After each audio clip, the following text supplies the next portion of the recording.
In this video, I'm gonna show you how to create a Geometry Dash account on Android. It is very quickly and very easy, okay? First of all, I will point out that this process works on any version of Geometry Dash.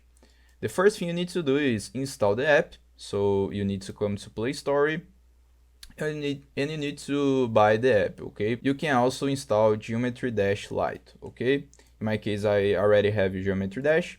Click to play and it will come to this page right here.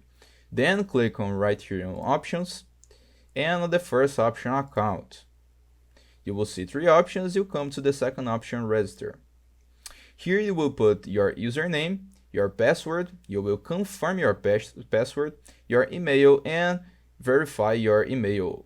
Confirm your email again. So you need to type on all this and click on submit. After putting all your data, you come to the email that you put there, okay? And Geometry Dash will send to you an email. Just click on the link to activate your account. After doing that, you come again to the main page, click again on options, first option, account, and click on the first option, login. And here you type your username and the password that you type there. After doing that, click on login, and then you created an account on Geometry Dash. I hope I helped you on how to create a Geometry Dash account. So if this video helped you in any way, hit the like button and subscribe to our channel to receive useful tips.